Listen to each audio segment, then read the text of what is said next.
Good morning, everyone, and welcome to Science with Mama J. Today we're going to be looking at activity 3 in our book. We did set up a plan to separate the mixture, so this was something you should have already turned in. And then in activity 5, the goal was to actually separate the mixture. So what I've done here is I've brought the mixture out. Okay, as you can see, we have several solids in a liquid that appears to have 2 layers. So one of the things that we need to do is make sure we have all of our materials laid out. So looking at the materials that were provided, we have a plastic cup with the lid containing the substance, pairs of forceps. I've got a pair of forceps here since I'm the only one working. 2 droppers. We have a funnel. We have a metal screen, a piece of steel wool. We have 2 filters. We have our CPUP tray, a cup of water, and we've got paper towel. So I've got a paper towel down here. I've got some paper towel cut off on the side and extra paper towel if needed. So, we also should be wearing goggles, and in this case, since we don't know what the substance is, I'm going to go ahead and don a pair of gloves as well. So what we're going to do is we're going to separate the substance today. Now, taking a look at the substance, the first thing that I personally am going to do is I'm going to take all of the solids out. So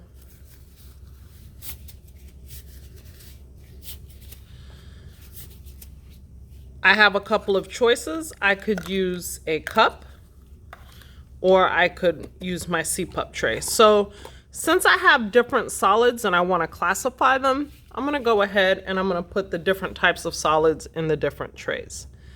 So I carefully remove the solids.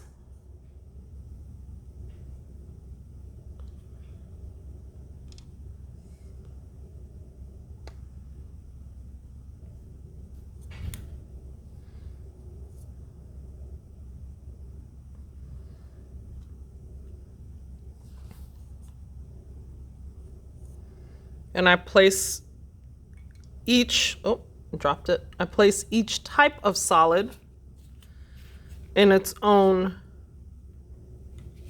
CPUP receptacle.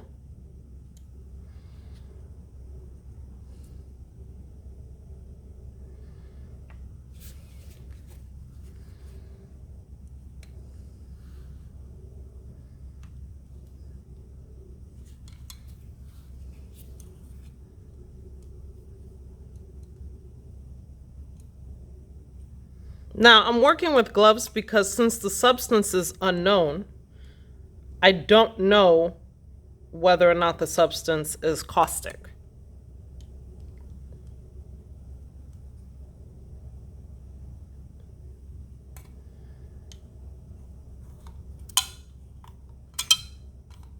Now, I'm not 100% sure at this point, of course, if these are the same.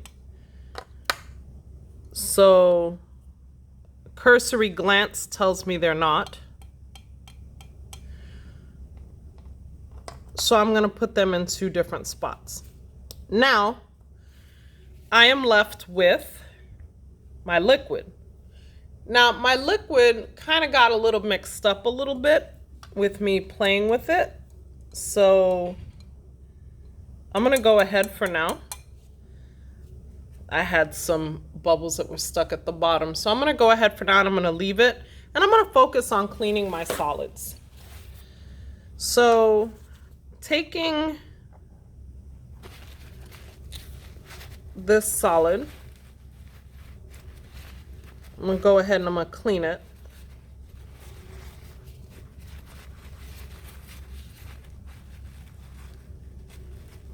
And I don't want to put it back in the tray.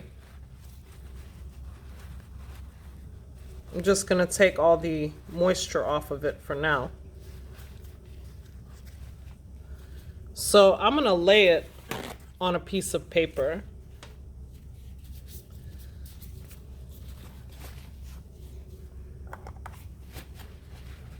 And the second solid I'm going to do the same thing with.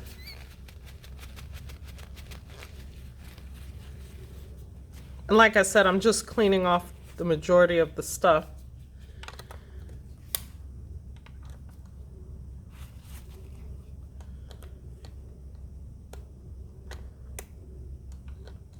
These are a little harder to grab.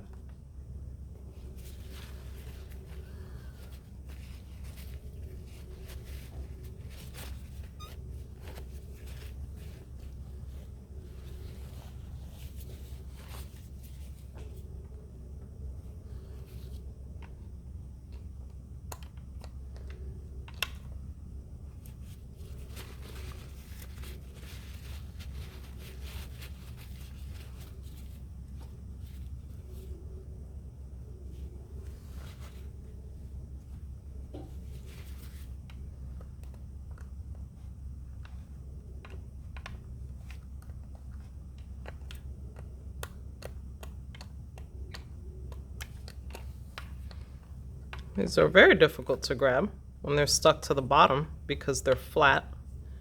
So you got to get a little creative with it.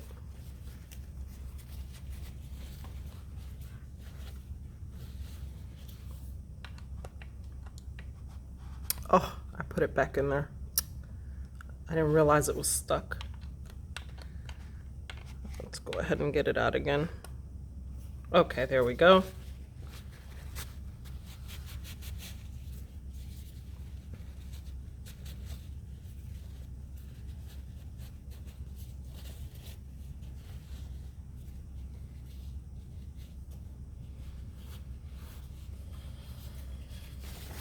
Grab another piece of paper and do these red cylinders now.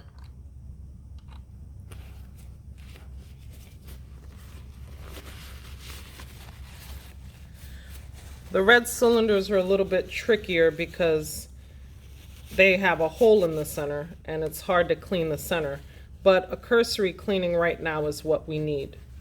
We can always go back and clean them later.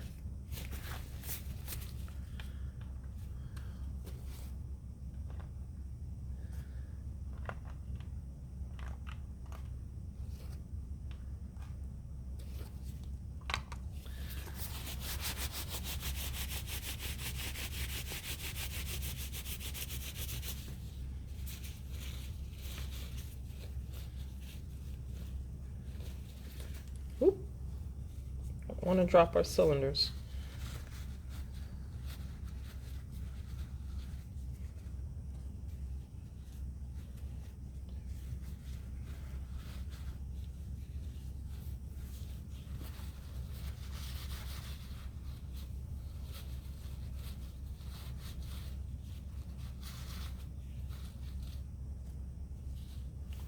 Okay, so now that that's done, now we're going to work on separating the liquids.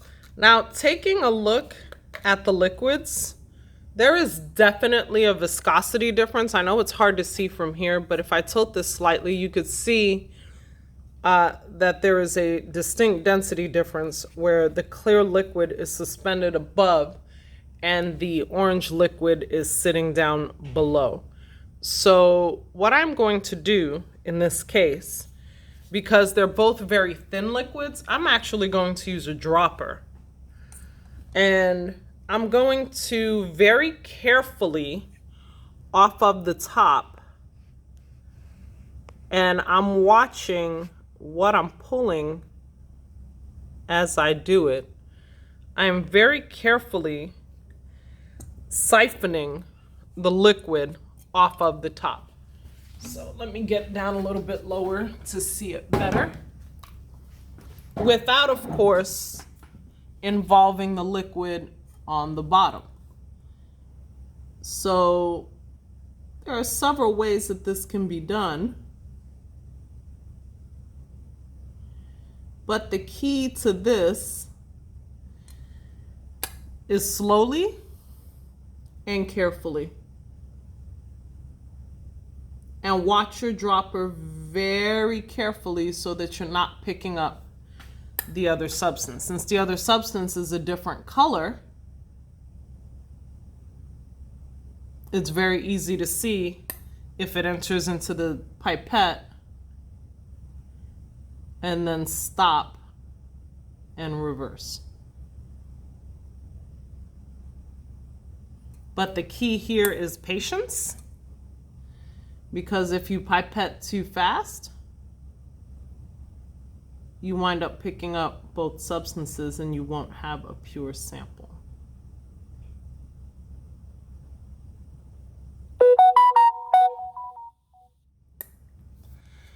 So when you get to the point where it's getting really low, you can tilt your sample a little bit.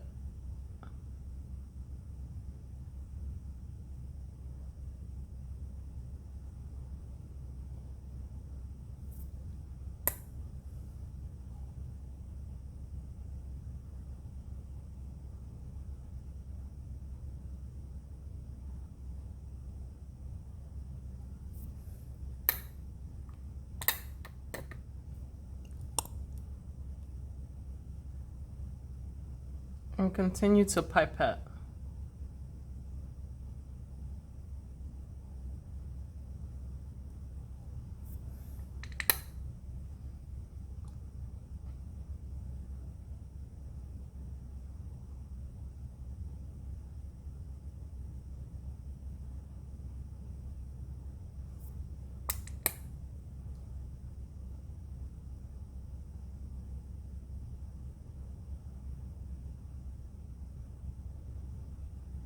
And again, especially as you get down to the wire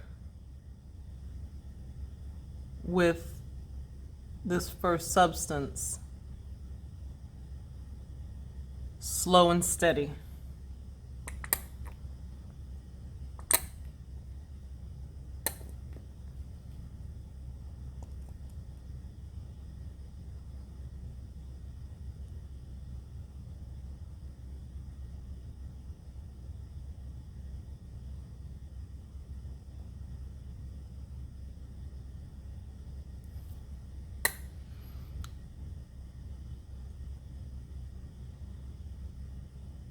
Now I'm kind of getting to the point where it's getting to be very difficult.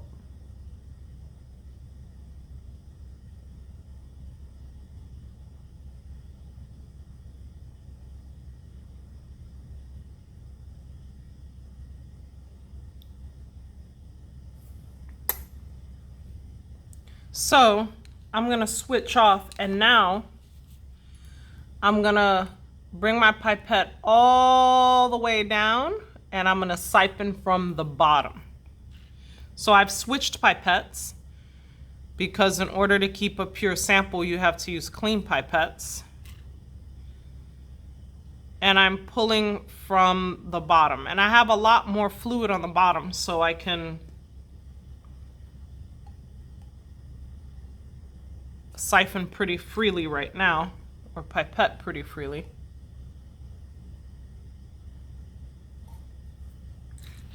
And the goal again is to get clean samples, so you're not expected to get every drop out of the container. But again, the whole point of separating the substances is to get clean samples so that you're able to run tests. So you do not want to mix your substances.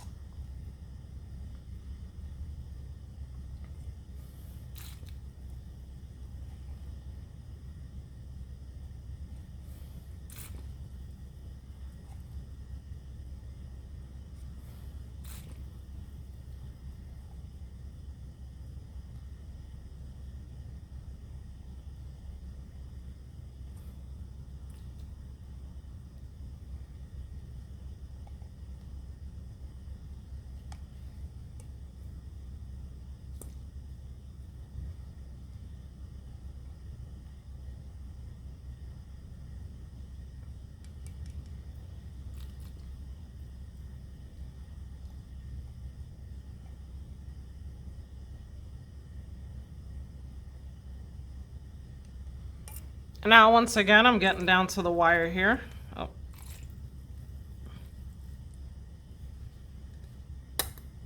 So I can try to siphon a little bit more of the top layer.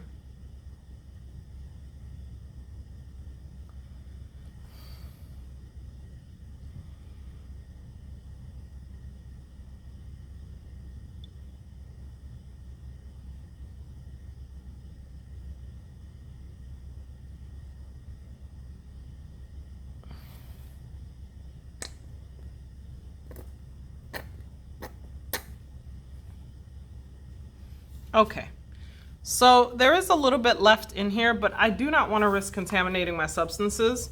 So I'm going to stop there. But as you can probably tell, I have two very good samples. So I'm going to go ahead and I'm going to cap my samples. And I'm going to turn my attention to my solids.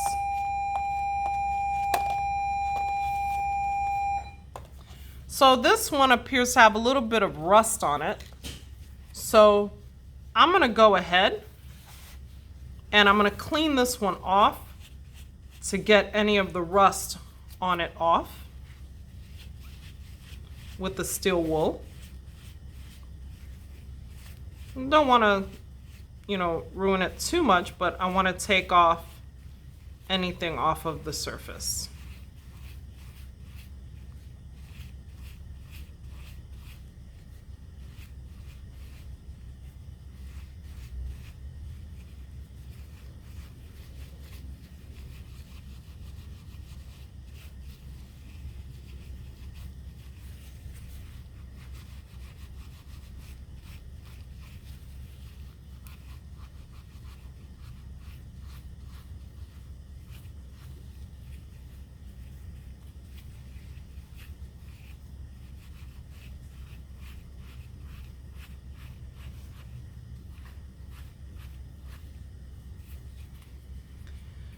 So that's about as good as it seems I can get it. I was trying to get this surface a little bit more.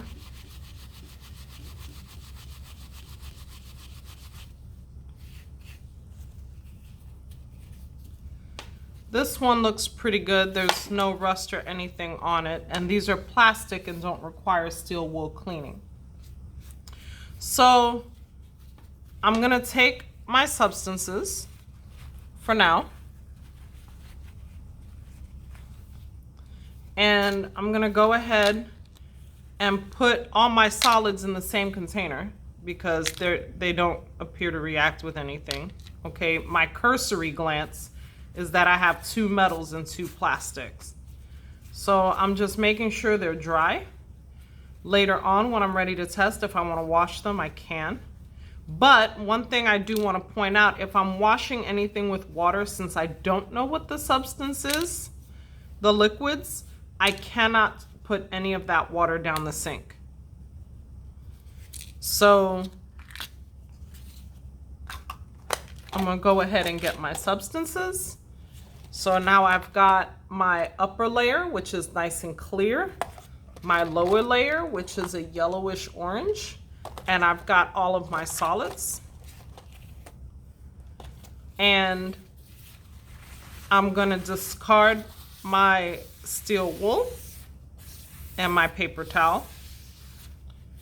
And I'm going to discard my other paper towels and pipettes.